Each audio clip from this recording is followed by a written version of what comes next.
یقیناً محمد ابھی اسی شہر میں ہے.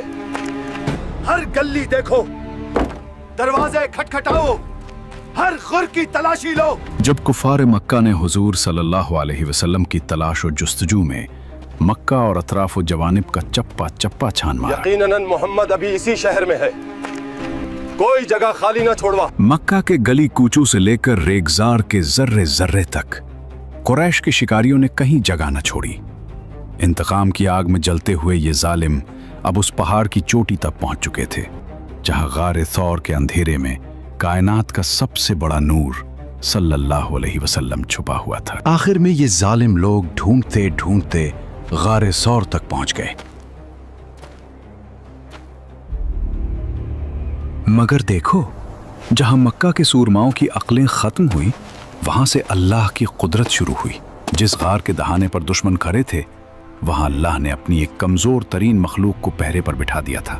ایک باریک سا مکڑی کا جالا اور ایک معصوم کبوتری کے انڈے. کفار مکہ آپس میں کہنے لگے، یہ جالا اور یہ انڈے گواہی دے رہے ہیں کہ یہاں کوئی داخل نہیں ہوا. غار کے اندر خاموشی اتنی تھی کہ دشمنوں کی سانسوں کی آواز سنائی دے رہی تھی. صدیق اکبر رضی اللہ عنہ تڑپ اٹھے، عرض کیا، یا رسول اللہ صلی اللہ علیہ وسلم، دشمن اتنے قریب ہیں کہ اگر انہوں نے ذرا سا جھک کر اپنے قدموں کو دیکھ لیا تو ہم پکڑے جائیں گے. اس نازک گھڑی میں جب موت صرف ایک قدم کے فاصلے پر تھی، رحمت عالم صلی اللہ علیہ وسلم کے لبوں پر ایک پرنور مسکراہٹ آئی. آپ صلی اللہ علیہ وسلم نے وہ تاریخی جملہ فرمایا، لا تحزن ان اللہ معنا، یعنی ابو بکر غم نہ کھاؤ، اللہ ہمارے ساتھ ہے. چلو آگے بڑھو، وقت ضائع مت کرو، یہاں کچھ نہیں ہے، دوسرے پہاڑ کی طرف دیکھتے ہیں. وہ دشمن جو خون کے پیاسے تھے، وہ شکاری جو قدموں کے نشان مٹانے پر تلے تھے، وہ غار کے اتنے قریب پہنچ چکے تھے کہ صرف چند قدموں کا فاصلہ باقی تھا. انسانی عقل کہتی تھی کہ اب بچنے کا کوئی راستہ نہیں، مگر جہاں عقل ختم ہوتی ہے وہاں سے معجزہ شروع ہوتا ہے. اللہ نے ان کی آنکھوں پر ایسا پردہ ڈالا کہ وہ اس عظیم خزانے کو نہ دیکھ سکے جو ان کی پہنچ میں تھا. وہ مایوس ہو کر واپس لوٹ گئے اور یوں مکہ کا غرور خاک میں مل گیا. 3 دن اور 3 راتوں کے بعد یکم ربیع الاول کو پیر کی وہ مبارک صبح طلوع ہوئی جب اس غار سے وہ نور برآمد ہوا جس نے پوری کائنات کو منور کرنا تھا. قرارداد کے مطابق عبداللہ بن اریقط اپنی اونٹنیاں لے کر حاضر تھا. وہ ابھی قریش کے دین پر تھا، مگر امانت ایسی کہ کائنات کے سب سے بڑے مشن کا راز اس کے سینے میں محفوظ تھا. اب سفر شروع ہوا مدینہ کی سمت، مگر یہ عام راستہ نہ تھا جہاں دشمن گھات لگائے بیٹھے تھے. نبی کریم صلی اللہ علیہ وسلم اپنی اونٹنی پر سوار تھے، دوسری پر صدیق اکبر رضی اللہ عنہ اور ان کے غلام عامر بن فہیرہ رضی اللہ عنہ. عبداللہ بن اریقط آگے آگے پیدل چل رہا تھا. انہوں نے وہ راستے چنے جو گمنام تھے، جو ساحل سمندر کے دشوار گزار راستے تھے، تاکہ باطل کا پیچھا کرنے والا ہر شکاری بھٹکتا رہ جائے. دارالندو کی ناکامی کے بعد قریش کے سرداروں نے اپنی آخری چال چلی. اعلان ہوا، جو شخص محمد صلی اللہ علیہ وسلم کو نعوذ باللہ زندہ یا مردہ گرفتار کر کے لائے گا اسے 100 سرخ اونٹ انعام میں دیے جائیں گے. ارے محمد کو پکڑنے کے لیے 100 اونٹ کا انعام رکھا گیا ہے. سچ؟ 100 اونٹ؟ یہ اس دور کی وہ خطیر رقم تھی جو کسی بھی شخص کی تقدیر بدلنے کے لیے کافی تھی. مکہ کے لالچی شہ سواروں اور ماہر شکاریوں کے لیے یہ محض ایک مشن نہیں بلکہ راتوں رات امیر ہونے کا سنہری موقع تھا. انعام کی خبر جنگل کی آگ کی طرح پھیل گئی. ہر وہ شخص جو تلوار چلانا اور قدموں کے نشان پہچاننا جانتا تھا وہ صحرا کی تپتی ریت پر نکل کھڑا ہوا. مکہ سے میلوں دور تک ہر گھاٹی، ہر پہاڑی اور ہر راستے پر شکاریوں کے دستے دھند نہ رہے تھے. حضرت ابو بکر صدیق رضی اللہ عنہ سے مروی ہے کہ انہوں نے فرمایا، ہم لوگ غار سے نکل کر رات بھر اور دن میں دوپہر تک چلتے رہے. سفر ہجرت کا یہ دوسرا دن تھا. مکہ کی سرحدیں پیچھے چھوٹ رہی تھیں اور مدینہ کا افق ابھی بہت دور تھا. تپتا ہوا صحرا اور سر پر چمکتا سورج. पीर के दिन से लेकर मंगल की दोपहर तक यह काफिला मुसलसल रमा दमा रहा। जब सूरज शवा नेज़े पर आ गया और रास्ते वीरान हो गए तो तपते हुए रेगिस्तान में एक लंबी चट्टान नजर आई जिसके दामन में अभी थोड़ा सा साया बाकी था। कुर्बान जाएं सिद्दीक़ अकबर रज़ी अल्लाह अन्हु की मोहब्बत पर। उन्होंने सबसे पहले अपने हाथों से चट्टान के साए तले जगह बराबर की, अपनी चादर बिछाई और अर्ज किया, ए अल्लाह के रसूल सल्लल्लाहु अलैहि वसल्लम, आप आराम फरमाएं, मैं पहरा देता हूं। कायनात का वो सरदार सल्लल्लाहु अलैहि वसल्लम जिसके लिए जन्नत के बिस्तर तलपते थे, आज सहरा की एक चट्टान के साए में अपनी पौस्तीन पर आराम फरमा रहा था। जब हुजूर सल्लल्लाहु अलैहि वसल्लम सो गए तो अबू बकर रजी अल्लाह अन्हु पहरे के लिए निकले। अचानक एक चरवाहा अपनी बकरियां लिए उसी चट्टान की तरफ आता दिखाई दिया। अबू बकर रजी अल्लाह अन्हु ने उससे गुफ्तगू की, उसकी बकरियों का दूध लिया और सफाई का इस कदर ख्याल रखा कि पहले थुनों से मिट्टी और तिनके साफ करवाए। ये एक रफ़ीक का अपने महबूब के लिए वो इंतज़ाम था जो सहरा की उस तन्हाई में किसी नेमत से कम न था। दूध तैयार था, मगर सिद्दीक़ अकबर रज़ी अल्लाह अन्हु को ये गवारा ना हुआ कि महबूब सल्लल्लाहु अलैहि वसल्लम की मीठी नींद में खलल पड़े। वो प्याला लिए खामोशी से इंतज़ार करते रहे। जब हुजूर सल्लल्लाहु अलैहि वसल्लम बेदार हुए तो अबू बकर रज़ी अल्लाह अन्हु ने उसमें पानी मिलाकर उसे ठंडा किया और अर्ज़ किया, ए अल्लाह के रसूल सल्लल्लाहु अलैहि वसल्लम, नोश फरमाइए। हज़रत अबू बकर रज़ी अल्लाह अन्हु फरमाते हैं कि आप सल्लल्लाहु अलैहि वसल्लम पीते रहे और मैं खुश होता रहा। सुभान अल्लाह। प्यास आका सल्लल्लाहु अलैहि वसल्लम को लगी थी, मगर सैराब अबू बकर रज़ी अल्लाह अन्हु का दिल हो रहा था। ये है वो इश्क़ सादिक़ जहां महबूब का सुख अपनी जिंदगी की सबसे बड़ी राहत बन जाता है। कुछ देर आराम के बाद आका सल्लल्लाहु अलैहि वसल्लम ने पूछा, अबू बकर, क्या अभी कूच का वक्त नहीं हुआ? मैंने कहा, क्यों नहीं। उसके बाद हम लोग चल पड़े और ये मुख्तसर सा काफिला दोबारा मदीना की सिमत चल पड़ा। सफरे हिजरत के इन कट्ठन रास्तों में हजरत अबू बकर सिद्दीक़ रज़ी अल्लाह अन्हु का एक अजीब मामूल था। वो अक्सर सवारी पर नबी करीम सल्लल्लाहु अलैहि वसल्लम के पीछे बैठते।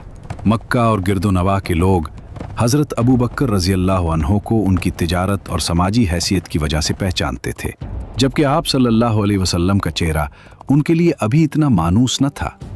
यही वजह थी कि जब कोई मुसाफिर रास्ते में मिलता तो उसकी पहली नज़र हज़रत अबू बकर रज़ी अल्लाह अन्हु के सफ़ेद बालों और बुढ़ापे के वक़ार पर पड़ती। तसव्वुर कीजिए, मक्का में 100 ऊँटों का इनाम रखा जा चुका है, हर तरफ शिकारी घूम रहे हैं। ऐसे में एक मुसाफिर हज़रत अबू बकर रज़ी अल्लाह अन्हु से सवाल कर बैठता है, ए अबू बकर, ये तुम्हारे आगे जो शख्स सवार है ये कौन है? ये एक ऐसा सवाल था जिसका जवाब अगर सच दिया जाता तो दुश्मनों को खबर हो सकती थी। हज़रत अबू बकर रज़ी अल्लाह अन्हु ने फरमाया, ये वो आदमी है जो मुझे रास्ता बताता है। साइल ने समझा कि शायद ये कोई सहरा का राहबर है जो इस कठिन सफर में रास्ता दिखाने के लिए उजरत पर लिया गया है। इस सफर में आप सल्लल्लाहु अलैहि वसल्लम का गुजर उम्मे माबद के खैमे से हुआ। ये एक नुमाया और तवाना खातून थी, हाथों में घुटने डाले खैमे के सहन में बैठी रहती और आने जाने वालों को खिलाती पिलाती रहती। ये वो वक्त था जब मक्का और उसके गिरदोनवाह में शदीद कहत पड़ा हुआ था। जब रसूलुल्लाह ने खाने पीने का पूछा तो उम्मे माबद की आंखों में हसरत आ गई। उन्होंने कहा, बखुदा, अगर हमारे पास कुछ होता तो आपको कभी महरूम न करते, मगर कहत ने सब कुछ छीन लिया है। रसूलुल्लाह सल्लल्लाहु अलैहि वसल्लम की नजर एक ऐसी बकरी पर पड़ी जिसे कमजोरी ने रीवर से पीछे छोड़ दिया था, जिसके थन खुश्क थे और हड्डियां निकली हुई थीं। जब आप सल्लल्लाहु अलैहि वसल्लम ने उसे दोहने की इजाजत मांगी तो उम्मे माबद हैरान रह गईं। ऐ मुसाफिर, ये तो इतनी कमजोर है कि चलने के काबिल नहीं, इसमें दूध कहां से आएगा? मगर वो नहीं जानती थीं कि आज उनके खेमे में वो हस्ती आई है जिसके कदमों की बरकत से बंजर जमीनें भी लहलहाने लगती हैं। जैसे ही कायनात के सरदार सल्लल्लाहु अलैहि वसल्लम ने अल्लाह का नाम लेकर अपना मुबारक हाथ उस बकरी पर फेरा, कुदरत का करिश्मा जाहिर हुआ। वो लागर बकरी जो खड़ी नहीं हो सकती थी, उसने पांव फैला दिए और उसके खुश्क थिनों में दूध भराया। उम्मे माबद का वो बड़ा बर्तन जो एक पूरी जमात के लिए काफी था, देखते ही देखते झागदार और ताजा दूध से लबरेज हो गया। पहले उम्मे माबद ने सैर होकर पिया, फिर रुफ़क़ाए सफ़र ने, और सबसे आखिर में उस साक़ी कौसर सल्लल्लाहु अलैहि वसल्लम ने खुद नोश फरमाया। ये अल्लाह की वो गैबी ज़ियाफ़त थी जो सहरा के बीचों बीच उस टूटे हुए खैमे में सजाई गई थी। आप सल्लल्लाहु अलैहि वसल्लम ने जाते जाते दोबारा उस बर्तन को दूध से भर दिया और उसे उम्मे माबद के पास छोड़कर आगे चल पड़े। उम्मे माबद साकित खड़ी उस पुरनूर चेहरे को देख रही थी। अभी कुछ ही देर गुजरी थी कि उम्मे माबद के शौहर अबू माबद अपनी दुबली पतली और बकरियों को हाँकते हुए वापस लौटे, लेकिन खैमे में कदम रखते ही उनकी आंखें हैरत से फैल गईं। तहत का समा था, बकरियां खुश्क थीं, मगर सामने दूध से भरा बर्तन रखा था। उन्होंने हैरानी से पूछा, ऐ उम्मे माबद, ये सफेद सोना इस बंजर सहरा में कहां से आया? उम्मे माबद के लबों पर एक ही नाम था, बरकत। उन्होंने कहा, हमारे पास से एक ऐसा बाबरकत इंसान गुजरा है जिसकी बरकत ने सूखी बकरियों को दूध की नहरों में बदल दिया। जब उन्होंने हुजूर सल्लल्लाहु अलैहि वसल्लम के हुलिया मुबारक और औसाफ का जिक्र शुरू किया तो ऐसा मालूम होता था कि सहरा की रेत पर खुशबू बिखर गई हो। उन्होंने आप सल्लल्लाहु अलैहि वसल्लम के हुस्न और जमाल का ऐसा नक्शा खींचा कि गोया सुनने वाला अपनी आंखों से उस नूरे मुजस्सम सल्लल्लाहु अलैहि वसल्लम का दीदार कर रहा। अबू माबद, जो मक्का की खबरों से वाकिफ थे, फौरन हकीकत तक पहुंच गए। उनके दिल ने गवाही दी कि ये वही साहिब कुरैश हैं जिनके कत्ल का इनाम 100 ऊंट रखा गया है। मगर देखिए, जहां दुनिया लालच में अंधी थी, वहां उस बदवी चरवाहे के दिल में अकीदत का दिया जल उठा। उसने पुकार कर कहा, वल्लाह, ये तो वही हस्ती है जिसका चर्चा पूरे मक्का में है। मेरा इरादा है कि मैं उनकी रिफाकत इख्तियार करूंगा। जब उनमें माबद के घर से हुजूर रहमत आलम सल्लल्लाहु अलैहि वसल्लम आगे रवाना हुए, मक्का के उफक पर 100 ऊँटों का इनाम किसी ख्वाब की तरह लहरा रहा था। सराका बिन मालिक अपनी कौम की मजलिस में बैठा था कि अचानक एक खबर आई। ए सराका, साहिल पर चंद मुसाफिर देखे गए हैं। क्या? सराका का दिल धड़क उठा। वो समझ गया कि शिकार हाथ आ गया है, मगर वो इस इनाम में किसी को शरीक नहीं करना चाहता था। उसने बड़ी होशियारी से झूठ बोला, अरे नहीं, वो तो फलां कबीले के लोग होंगे जो अभी यहां से गुजरे हैं। इसकी चालाकी काम कर गई और महफिल दोबारा अपनी बातों में खो गई। इसके बाद सराका खामोशी से उठता है, घर के पिछवाड़े से निकलता है, अपनी लौंडी को इशारा करता है और टीले के पीछे छुपा घोड़ा निकालता है। नेजा जमीन पर घसीटते हुए वो खामोशी से निकल भागता है। अब सराका अकेला था और उसका जुनून, वो किसी साए की तरह घर से निकला, नेजे को जमीन से लगाकर छुपाया ताकि उसकी चमक किसी को नजर ना आए। जैसे ही वो आबादी से दूर हुआ, उसने अपने वफादार घोड़े को एड़ी लगाई और हवा से बातें करने लगा। उसकी नजरों में सिर्फ वो 100 ऊंट थे जो उसे मक्का का अमीर तरीन शख्स बना सकते थे। अभी मंजिल करीब ही थी कि कुदरत ने पहला इशारा दिया। सराका का घोड़ा ठोकर खाकर गिरा। सराका रेत पर आ रहा। उसने तीरों से फौल निकाली कि क्या मैं उन्हें नुकसान पहुंचा सकूंगा। जवाब आया, नहीं, मगर 100 ऊंटों का लालच अक्ल पर पर्दा डाल चुका था। उसने तीरों की नाफरमानी की, दोबारा सवार हुआ और दीवाना वार घोड़ा दौड़ा दिया। लालच इंसान को अंधा कर देता है। सो ऊंटों के खुमार में सुराका एक बार फिर नंगी तलवार लिए हमले की नीयत से आगे बढ़ा, मगर उसे मालूम न था कि अब वो किसी इंसान के नहीं बल्कि अल्लाह के पहरे के सामने खड़ा है। एक ऐसा मुजज़ा हुआ जिसने रेगिस्तान के जर्रे जर्रे को लर्जा दिया। वो पथरीली जमीन जो हथौड़े से नहीं टूटती थी, वो मोम की तरह नरम हो गई और सुराखा के घोड़े के पांव घुटनों तक जमीन में धंस गए। अब वो सुराखा नहीं रहा था जो 100 ऊंटों के नशे में चोर था। अब वो एक बेबस और खौफजदा इंसान था जो मौत को अपनी आंखों के सामने देख रहा था। वो पुकार उठा, अमान है अल्लाह के रसूल सल्लल्लाहु अलैहि वसल्लम, मुझे अमान दीजिए। कुर्बान जाएं इस दिल पर जो दुश्मन के लिए भी रहमत का समंदर था। आप सल्लल्लाहु अलैहि वसल्लम ने दुआ फरमाई, जमीन ने हुक्म माना और घोड़े को आजाद कर दिया। हजरत आमिर बिन फहेरा रजी अल्लाह अन्हु ने हुजूर सल्लल्लाहु अलैहि वसल्लम के हुक्म से तहरीर लिखी, जिसे सुराका ने अकीदत के साथ अपने तरकश में महफूज कर लिया। उसने सामान सफ़र पेश करना चाहा, मगर सुल्तान सल्लल्लाहु अलैहि वसल्लम ने उसे कबूल करने से इनकार कर दिया, जैसे बता रहे हूं कि हम माल समेटने नहीं, दिल जीतने आए हैं। इसके बाद रसूलुल्लाह सल्लल्लाहु अलैहि वसल्लम आगे बढ़ते गए। सफ़र हिजरत अब अपने आखिरी मराहिल में था।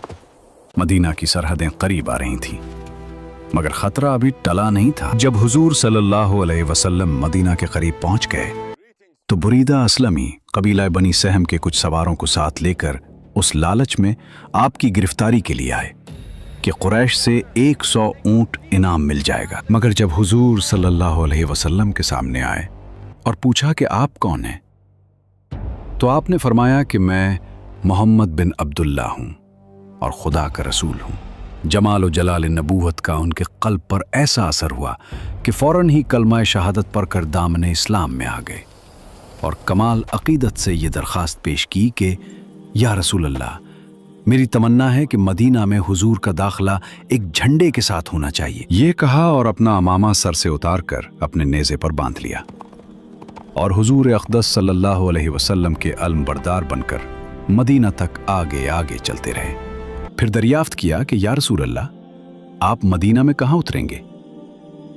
ताजदार दो आलम ने इरशाद फरमाया कि मेरी ऊँटनी खुदा की तरफ से मामूर है, ये जहां बैठ जाएगी वही मेरी क़यामगाह है।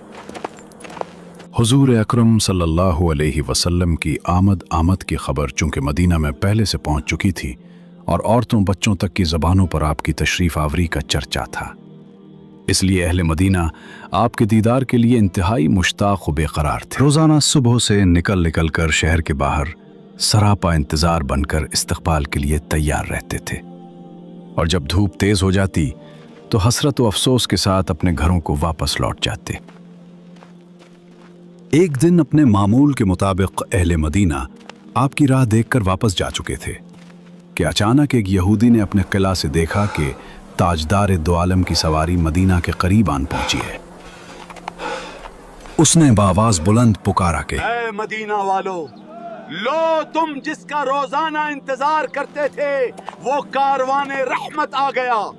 ये सुनकर तमाम अंसार बदन पर हथियार सजाकर और वजद शादमानी से बेकरार होकर दोनों आलम के ताजदार का इस्तकबाल करने के लिए अपने घरों से निकल पड़े और नारे तकबीर की आवाजों से तमाम शहर गूंज उठा।